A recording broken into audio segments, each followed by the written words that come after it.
Hello बच्चों, आज का हमारा टॉपिक है सेक्स डिटर्मिनेशन यानी लिंग निर्धारण। लिंग निर्धारण के बारे में आप लोगों ने क्लास 10th में पढ़ा है बहुत अच्छे से कि किस प्रकार से मनुष्यों में लिंग निर्धारण होता है, किस प्रकार से पुत्र और पुत्री का जन्म होता है, संभावना कितनी होती है, मनुष्यों में 46 क्रोमोसोम होते हैं, सब जानते हैं आप लोग, ठीक है। लेकिन आप 12th क्लास में इस टॉपिक के अंतर्गत थोड़ा सा 2-3-4 प्रकार के अलग अलग प्रकार के लिंग निर्धारण पढ़ेंगे। सभी लिंग निर्धारण गुणसूत्रों के द्वारा होगा, ठीक है। लिंग निर्धारण जो होता है और 1-2 प्रकार के होते हैं, लेकिन आपके कोर्स में केवल गुणसूत्रों के द्वारा लिंग निर्धारण किस प्रकार से होता है और कौन कौन से प्रकार हैं उसके बारे में हम चर्चा करेंगे। गुणसूत्रों के द्वारा लिंग निर्धारण में जो प्रथम प्रकार है वह है XX और XY क्रोमोसोम के द्वारा लिंग निर्धारण। और इसका उदाहरण है मनुष्य। मनुष्यों में XXXY क्रोमोसोम प्रकार का लिंग निर्धारण होता है। आपको पता है मनुष्यों में 46 क्रोमोसोम पाए जाते हैं। 46 क्रोमोसोम, अगर हम इसे पेयर में लिखेंगे तो 23 पेयर्स होता है। पेयर्स में इसलिए क्योंकि क्रोमोसोम जोड़े में पाए जाते हैं, ठीक है ना। और इसीलिए सभी क्रोमोसोम जोड़े में होते हैं और इस प्रकार से 23 पेयर्स 23 जोड़े में क्रोमोसोम होते हैं मनुष्यों में। इसमें से 44 क्रोमोसोम जो होते हैं वो ऑटोसोम कहलाते हैं, जिसे हम 22 पेयर्स भी कह सकते हैं। 22 पेयर्स ऑटोसोम होते हैं। हिंदी में हम इस ऑटोसोम को क्या कहते हैं? अलिंग गुणसूत्र। और जो 2 बचते हैं वो कहलाते हैं सेक्स क्रोमोसोम,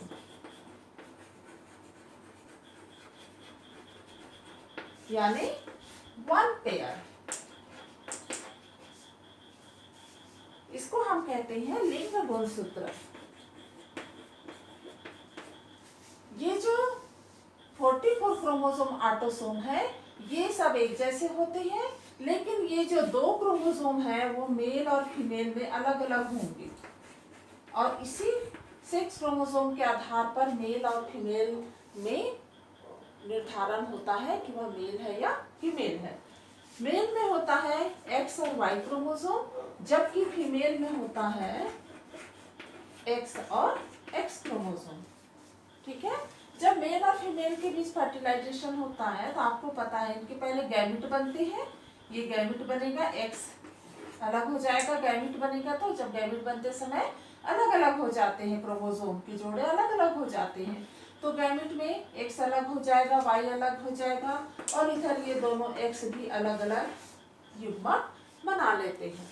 जब फर्टिलाइजेशन होता है तो ये क्रॉस आपको अच्छे से पता है कि ये X जो होता है ये बारी बारी से दोनों X से जुड़ेगा और ये Y भी बारी बारी से दोनों X से जुड़ेगा, यानी इन गैमेटों के आपस में मिलने की संभावना इस प्रकार से हो सकती है। तो X X होगा और ये X से जुड़ेगा तो XX, XY और XY। यहाँ पर हम देखते हैं कि 100% में से 50% जो संभावना होती है वह डॉटर यानी कि गर्ल चाइल्ड या लड़की होने की संभावना भी 50% होती है और लड़का होने की संभावना भी यानी कि सन पुत्र होने की संभावना भी 50% होती है। तो 50% पुत्री होने की संभावना और 50% पुत्र होने की संभावना होती है।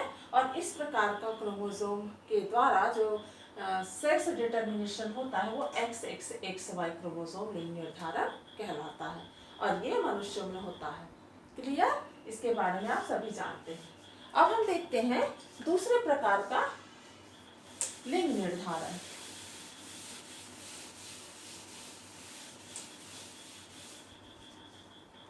जो दूसरा प्रकार का लिंग निर्धारण है वह है XX और X0 या XO प्रकार का। इसको हम X0 भी कह सकते हैं क्योंकि दूसरा गुणसूत्र लिंग गुणसूत्र यहाँ पर मौजूद नहीं रहता है।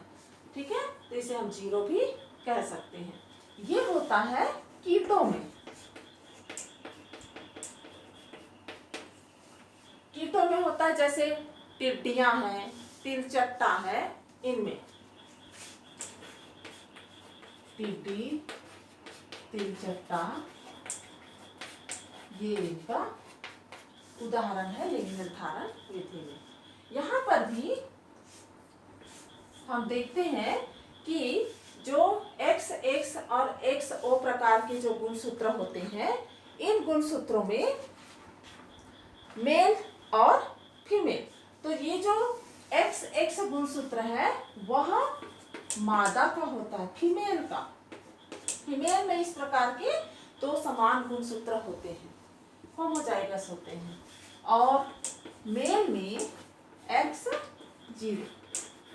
कीटों में इनमें भी आपका गैमेट बनेगा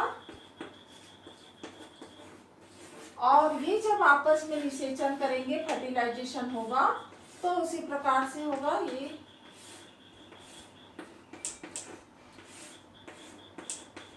जहां पर दो XX आ रहे हैं वहां पर क्या होगा, फीमेल,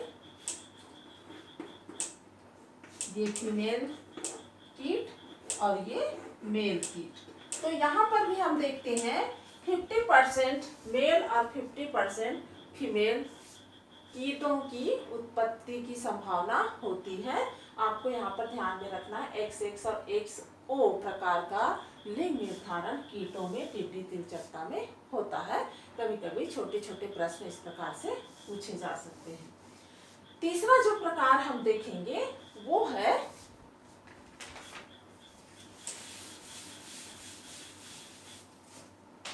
ZW ZZ। ठीक है, और ये होता है पक्षियों में।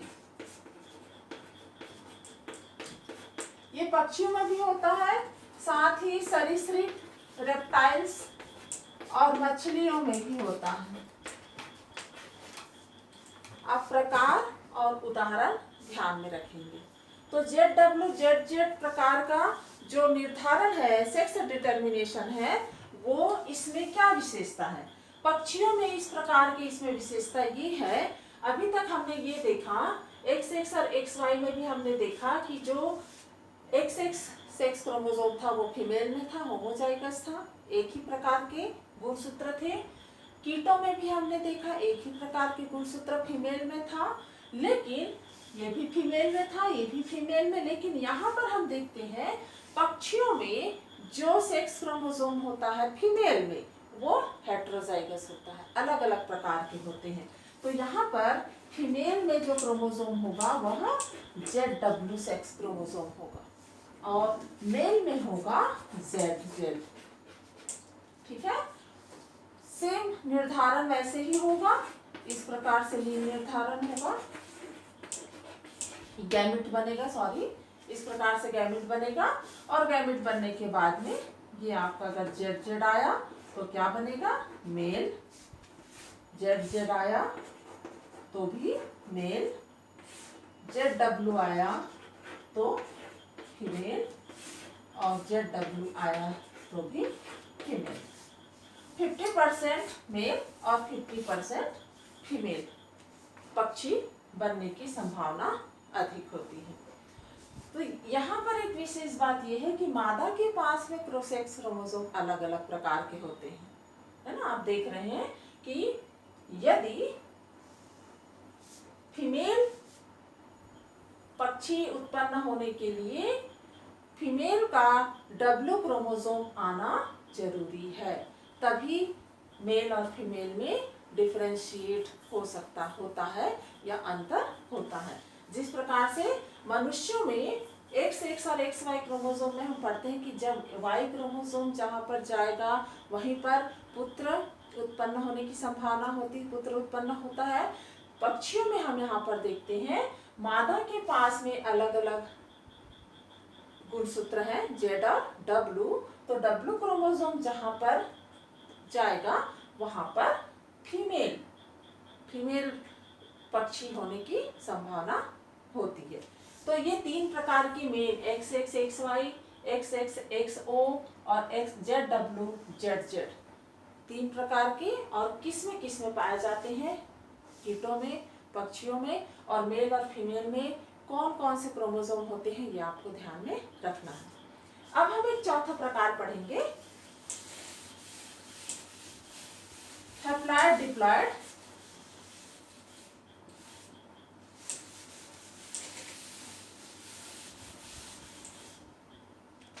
लिंग निर्धारण विधि।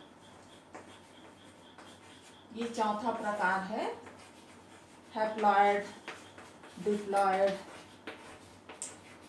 इसको हम कहते हैं अगुणित द्विगुणित, अगुणित द्विगुणित लिंग निर्धारण विधि। और इसका उदाहरण है मधुमक्खी।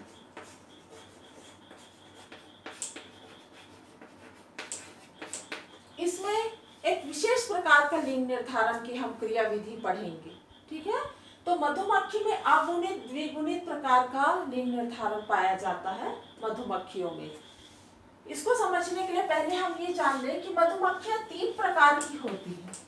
रानी मधुमक्खी होती है, श्रमिक मधुमक्खी होती है, और नर मधुमक्खी होती है, ठीक है। मधुमक्खियों में क्रोमोसोम की संख्या 32 होती है। 32 यानी ये द्विगुणित है, ये डिप्लॉइड अवस्था है। डिप्लॉइड और हैप्लॉइड आप समझते हैं बच्चों? जैसे मनुष्यों में गुणसूत्रों की संख्या 46 है, अगर पूरे के पूरे 40 गुणसूत्र जहां पर है उसे हम डिप्लॉइड कहेंगे, द्विगुणित, और उसका जब आधा हो जाता है युग्मक बनते समय तब 23 हो जाता है, तब हम उसे हैप्लॉइड या अगुणित कहते हैं। तो यहाँ पर 32 गुणसूत्र मधुमक्खियों में होते हैं, तो उसका हैप्लॉइड अवस्था कितना होगा? 16, ठीक है। 16 गुणसूत्र जब होते हैं तब उसे हम अगुणित अवस्था कहते हैं, और 32 तो मधुमक्खियों में ही होते हैं पूरे गुणसूत्र, उसे हम डिप्लॉइड अवस्था या द्विगुणित अवस्था कहते हैं।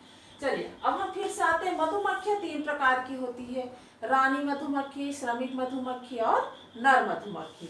रानी मधुमक्खियों में ये होती है डिप्लॉइड यानी द्विगुणित होती है। श्रमिक मधुमक्खी भी द्विगुणित होती है, लेकिन नर मधुमक्खी जो होती है वह अगुणित होती है, हैप्लॉइड होती है। अर्थात रानी मधुमक्खी में 32 क्रोमोसोम होंगे, श्रमिक मधुमक्खी में भी 32 क्रोमोसोम होंगे, लेकिन जो नर मधुमक्खी होते हैं उसमें 16 क्रोमोसोम होते हैं। ये एक विशेषता है मधुमक्खियों का। इसीलिए जब हम इनके बीच में निषेचन की प्रक्रिया देखेंगे तो किस प्रकार से लिंग निर्धारण होता है उसे हम समझेंगे। किसी भी छत्ते में, मधुमक्खी के छत्ते में केवल एक रानी मधुमक्खी होती है, और बाकी जो काम करने वाली मधुमक्खी सब श्रमिक मधुमक्खियां होती हैं, जो फूलों से नेक्टर लाने का काम करती है ना, मकरंद लाने का काम करती है, वो सब श्रमिक मधुमक्खी होती है। और नर मधुमक्खी और रानी मधुमक्खियों के बीच में ही फर्टिलाइजेशन होता है, निषेचन की प्रक्रिया होती है। तो आइए अब हम देखते हैं कि किस प्रकार से रानी और नर मधुमक्खी के बीच में क्रॉस होने पर संतति की उत्पत्ति किस प्रकार से होती है। ये रानी मधुमक्खी है, फीमेल है ना, यहाँ पर हम रानी मधुमक्खी लिखेंगे जिसमें 32 क्रोमोसोम है, और यहाँ पर नर मधुमक्खी है जिसमें 16 क्रोमोसोम है। अब इनका गैमेट बनेगा, यहाँ पर आप ध्यान दीजिए, जब रानी मधुमक्खी का युग्मक बनते समय युग्मक बनेगा तो आधी आधी हो जाएगी गुणसूत्रों की संख्या 16 और 16, ठीक है। आप जानते हैं गैमेट बनते समय ये क्या है? युग्मक। गैमेट बनते समय कौन सा विभाजन होता है? मियोसिस, अर्धसूत्री विभाजन होता है, जिसके फलस्वरूप गैमेट बन गया। चूंकि नर का भी गैमेट बनेगा, लेकिन चूंकि यहाँ पर 16 क्रोमोसोम है, इसलिए यहाँ पर मियोसिस ना होके माइटोसिस होगा, समसूत्री विभाजन होता है और उसका गैमेट चूंकि पहले से ही 16 है क्रोमोसोम, इसलिए यहाँ पर इनके गैमेट में भी 16 क्रोमोसोम रहते हैं। इनके बीच में जब दो गैमेट, एक फीमेल और मेल, इनके बीच में जब क्रॉस होता है तभी कितने हो गए? 32। अब ये जो 32 क्रोमोसोम है, यही 32 क्रोमोसोम रानी मधुमक्खी और श्रमिक मधुमक्खी बनते हैं, रानी मधुमक्खी के रूप में और श्रमिक मधुमक्खी के रूप में। अब सवाल यह है कि नर मधुमक्खी कब उत्पन्न होते हैं? तो ये जो मादा रानी मधुमक्खी है, जो इसका एक गैमेट है, युग्मक, ये युग्मक बिना निषेचन किए, निषेचन नहीं होगा और बिना निषेचन के ही नर मधुमक्खी में परिवर्तित हो जाता है और इसमें 16 क्रोमोसोम ही रहता है। इसीलिए तो यहाँ पर निषेचन की प्रक्रिया नहीं होगी, निषेचन नहीं होगा, ठीक है।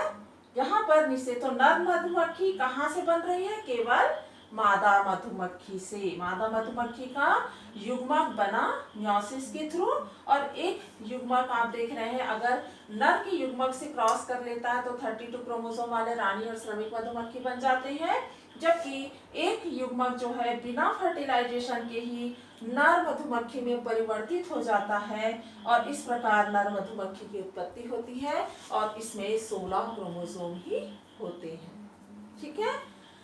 एनसीईआरटी के बुक में एक लाइन लिखा हुआ है कि इस प्रकार इस नर मधुमक्खी के पिता नहीं होते, दादा होते हैं, पोता होता है, लेकिन पिता नहीं होते। वो कैसे?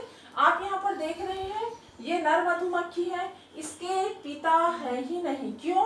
क्योंकि इस नर मधुमक्खी का इस नर मधुमक्खी के साथ कोई रिलेशन नहीं दिख रहा है।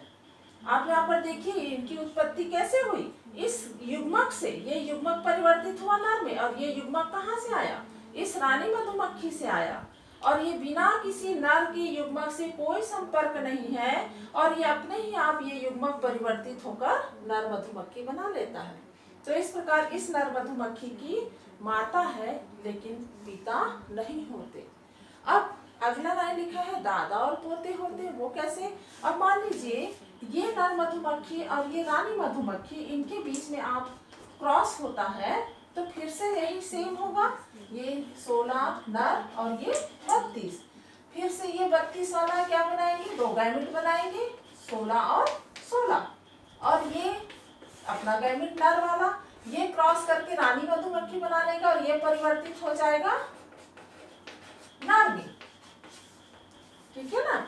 ये नर और ये रानी फिर से यहाँ पर जब क्रॉस होगा तो इनका युग्मक इस प्रकार से बनके इनसे फिर एक नर होगा। तो इस नर का, है ना, इस नर का संबंध ये कहाँ से आया? इस मादा से आया, इस वाले मादा से। तो ये इसके दादा होंगे, और इसका ये पोता होगा। लेकिन इसीलिए कहा जाता है कि इसके पिता नहीं है, लेकिन दादा और पोता है, ठीक है। तो लिंग निर्धारण में बच्चों आपको ये 4 प्रकार अच्छे से समझना है। XX XY, XX XO, ZW ZZ, और चौथा अगुणित द्विगुणित क्रियाविधि लिंग निर्धारण की, ठीक है।